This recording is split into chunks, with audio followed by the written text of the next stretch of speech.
Hello, my dear friends. Does this picture look familiar? The grandkids come running for a visit, eyes shining, hugs, laughter, and then, just 5 minutes later, you hear the familiar refrain. Grandma, Grandpa, can I play on your phone? Your heart melts with love for these little sunbeams, and your hand automatically reaches out to give them the gadget, just to make them happy, just to see them smile, right? But wait, have you ever noticed that after these gaming sessions, there's a kind of emptiness left inside, or a slight anxiety? As if something important slipped away. Today, I want to speak frankly with you, like old friends, about why I made a firm decision for myself. My phone is my territory, and it's off limits for my grandkids. And I'm sure that perhaps you should consider the same. This isn't about being a mean grandma or a strict grandpa, not at all. It's about preserving something much more valuable, your peace of mind, your personal security, and, most importantly, a real, living connection with your beloved grandchildren. We'll go through several compelling reasons, and I promise, one of them might truly change your perspective, especially the second one. No complicated terms, just life stories and simple conclusions to help you feel more confident and calm. Stay with me, and let's figure out together how to protect our space and strengthen our relationships with the most precious people in our lives. First of all, let's think about this. Your phone isn't just a device for calls, is it? You'll agree, today it's a whole world. It holds cherished photos, messages with loved ones, important notes, and for many, even access to bank accounts or medical records. It's like your personal diary, photo album, and safe all in one. Handing it over to little hands, even for 5 minutes, essentially means throwing open the doors to your most private space. I remember my friend, Margaret. She's 72. She adores her grandson, 7-year-old Tommy. She used to always give him her phone to play a simple game while she was cooking in the kitchen. She thought it was a harmless way to keep the child occupied. But one day, Tommy, accidentally tapping the wrong thing, deleted an entire folder of photos of her late husband. Margaret told me about it with tears in her eyes. She said, "You understand, he didn't mean any harm. He's just a child." But it hurt so much, like a piece of my memories was torn away. She felt guilty for not protecting those pictures, and at the same time, upset that something as simple as a phone caused such emotional pain. It took her time to recover some photos from the cloud, but the main thing was the unpleasant feeling left behind and the fear it could happen again. She realized her phone is her fortress, her memory archive, and only she should have access. After that incident, Margaret gently but firmly told Tommy, "Sweetie, Grandma's phone is for Grandma's things, like Mommy's purse or Daddy's desk. How about we read a book together, or build a block castle instead?" Tommy pouted a little at first, but quickly switched gears, and Margaret felt immense relief. The anxiety that something important could be deleted or changed was gone. Her digital world was once again her safe haven. Imagine that feeling, complete peace of mind about the safety of your data, photos, messages. No fear that an accidental tap will lead to the loss of valuable information or, heaven forbid, financial problems. It's like locking your front door with a sturdy lock. You just know everything inside is okay. Your phone is your personal space. Treat it with respect and teach your grandchildren to do the same. By protecting your phone, you protect your memories and your peace of mind. And here we come to the point that might surprise you the most, and which was decisive for me. By protecting our phones, we safeguard the past, our digital memories. But aren't we missing out on the present, the precious time for a living, real connection? We often think that by giving a grandchild the phone, we're doing them a favor, giving them entertainment. But think about it. What happens to your interaction at that moment? The child is glued to the screen. You're busy with your own things, or just watching from the sidelines. And those precious minutes, or even hours, when you could have talked, laughed together, shared stories, played a board game, or simply looked into each other's eyes, they slip away. The phone becomes an invisible wall between you. I want to tell you about Eleonora. She's 68. She has a lovely granddaughter, Sophie, 8 years old. Eleonora is a modern grandma. She uses a smartphone and social media herself. Initially, she thought that watching cartoons together on the phone or playing some educational game was also a form of connection. She'd sit next to Sophie, stroking her head while she played. But then she started noticing something wasn't right.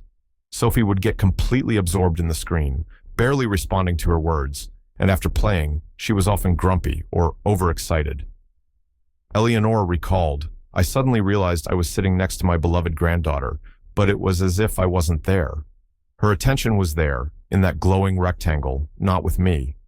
I felt redundant, and it made me so sad." She compared it to trying to talk to someone watching TV. They're physically present, but their mind is far away. So Eleonora decided to conduct an experiment. The next time Sophie visited, she put the phone away and suggested they bake cookies together using her old family recipe. At first, Sophie missed her games a little, but then she got so involved in the process, kneading the dough, cutting out shapes, decorating them with raisins. They chatted, laughed. Eleonora told stories from her childhood. In the evening, as Sophie was leaving, she hugged her grandma and said, "Grandma, this was the best day." Eleonora says that at that moment, she understood. No phone game can replace genuine warmth, shared creativity, real emotions. She physically felt how that invisible thread of connection between them, which had almost snapped because of the gadget, was restored. Imagine every visit from your grandchildren being filled not with waiting for the phone to be free, but with lively conversation, laughter, hugs, shared activities.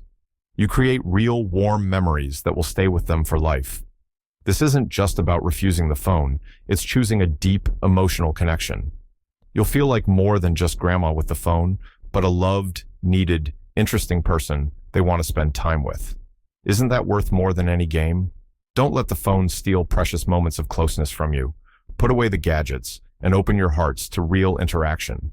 These moments are the gold of your age. Of course, real connection is priceless. But let's face it, for many of us, the phone isn't just a barrier hindering closeness, like in Eleonora's story. It's also our lifeline, our necessity. It's our connection to the world, to relatives who live far away. It's the ability to quickly call for help if something happens. It's access to information, the weather forecast, the news. Essentially, it's our little life raft in the ocean of life. And what happens when this raft falls into a child's hands? The risk of damage increases manifold. Let's remember David, he's 75. He lives alone, and his children gave him a simple smartphone so he could always be in touch and call or message them. His grandson, Michael, a very active 6-year-old boy, often asked for Grandpa's phone to look at pictures when visiting. David, being a kind man, couldn't refuse.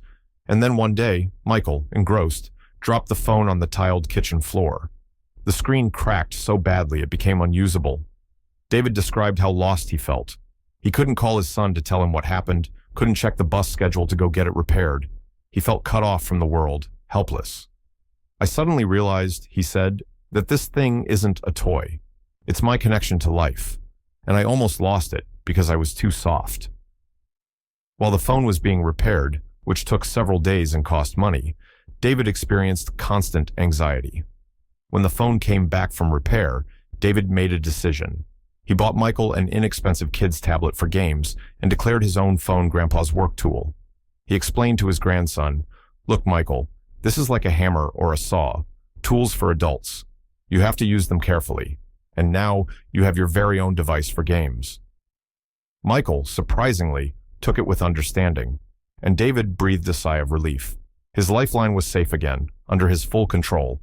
He felt confident and independent again. By keeping your phone untouched, you guarantee yourself a reliable connection with loved ones and the ability to get help at any moment. You avoid unnecessary repair costs and the stress of being unable to use a device that's important to you. Your phone remains your reliable assistant, not a source of potential problems. It's like having a first aid kit or a fire extinguisher handy. You hope you won't need them, but it's reassuring to know they're there and working. Cherish your phone as an important tool for communication and safety. Its integrity is your peace of mind and confidence in tomorrow. And it's not just about the device itself being intact and working for emergencies. Modern phones also hide other, less obvious risks, especially when they fall into children's hands. I'm talking about the risk of accidental charges and technical headaches. Think of all those buy, subscribe, upgrade buttons. A child engrossed in a game can completely unintentionally press the wrong thing, and suddenly you're charged for an unnecessary subscription, bought some virtual crystals, or downloaded an app you absolutely don't need, which also slows down your phone. Remember Susan? She's 70. She learned to use a smartphone to communicate with her granddaughter Emily, who lives in another city. When Emily visited, she loved downloading various educational games onto her grandma's phone. Susan didn't mind until one day she received a phone bill with an unexpectedly large amount. It turned out Emily had accidentally signed up for a paid subscription for extra levels in one of the games. Susan was very upset. It wasn't so much about the money, although that was unpleasant too, but the feeling of being deceived, of her trust being exploited. She spent half a day trying to figure out how to cancel the subscription, calling customer support, getting stressed. "I felt so foolish and helpless," she complained, as if it was my fault for not watching closely enough. Moreover, the phone started working slower due to the numerous installed games, and Susan constantly worried there might be a virus. After that incident, Susan decided, enough. She explained to Emily that Grandma's phone is for calls and photos, not for games.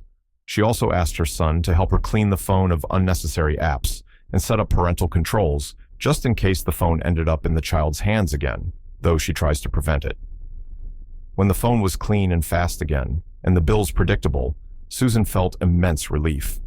That background anxiety about possible charges and technical glitches disappeared. She could once again calmly use her phone for the purposes she needed it for. By saying no to your grandchildren using your phone for games and downloads, you protect your wallet from unexpected expenses and your nerves from having to deal with complicated settings and subscription cancellations. Your phone remains a simple, understandable tool that works the way you need it to, without surprises. It's like having a clear and transparent utility bill. You know exactly what you're paying for. Protect yourself from accidental charges and technical problems. Your financial and mental comfort is more important than a fleeting moment of child's entertainment on your device. By avoiding unnecessary expenses and technical problems, you maintain control over your device. But there's another important aspect of control and order that we sometimes forget in our rush of love for our grandchildren: consistency in upbringing and respect for personal boundaries. Children likely have their own rules at home regarding gadget use, set by their parents. When we, grandparents, allow what mom and dad forbid, like unlimited phone time, we unintentionally undermine parental authority and create confusion in the child's mind. We also teach them that rules can be bent and that an adult's personal belongings, in this case, your phone, are communal property. My neighbor George, 78, had this situation. His son and daughter-in-law tried to limit the screen time their children, twins Alex and Olivia, both 9, had. They had clear rules, no more than an hour a day, and only after homework was done. But when the kids visited Grandpa George, they knew they could beg for his phone almost any time. George admitted, "I felt sorry for them. They asked so nicely." And I thought, what's the big deal? Let them play. They're guests. But then he started noticing the kids were listening less to their parents, citing that Grandpa allows it. And when George asked for the phone back because he needed to make a call, they would start whining and arguing. He felt he was losing control and that his kindness was backfiring on him and his son. He felt awkward towards his son, as if he were spoiling his children.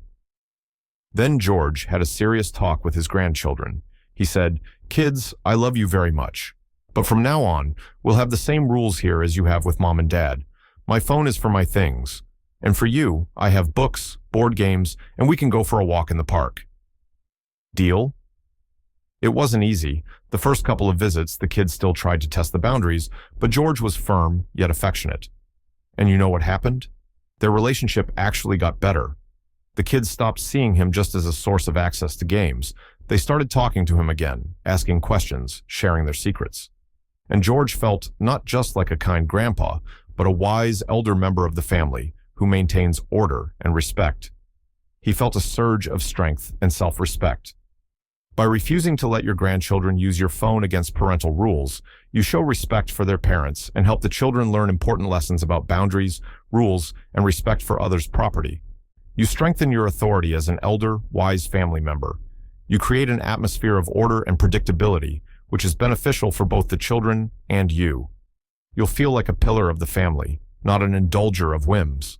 Be consistent and respect the rules set by the parents. Your no to the phone can be an important lesson in respect for your grandchildren and strengthen your family bonds. By supporting parental authority and teaching grandchildren respect, you bring harmony to the family. And here we arrive at the most important thing, the reason, ultimately, for all of this: your personal peace of mind. Let's talk about you, about your inner comfort, your right to calm and rest. The constant need to monitor what your grandchild is doing with your phone, worrying if they'll drop it, press something wrong, or if it's time to take it back. All this creates background tension, even if you don't consciously realize it. Grandchildren's visits should be a joy, not a source of additional stress, wouldn't you agree? Betty, 65, an active, cheerful woman, loves it when her granddaughter Lucy, 5, comes over. But she caught herself thinking that every time Lucy took her phone, which happened often, Lucy liked the bright icons. Betty started getting nervous. She couldn't relax, constantly listening, looking over her shoulder. She worried about the phone, about Lucy seeing something inappropriate, and about having to take the gadget back with tears involved. She shared, "It seemed like a small thing, but it ruined all the pleasure of our time together. I found myself waiting for her to finish playing instead of just enjoying her presence. It was like letting a child play with your favorite crystal vase. You want to make them happy, but inside, you're clenched with fear." One day, Betty simply told herself, "Stop. I want to enjoy my granddaughter, not be on edge because of the phone."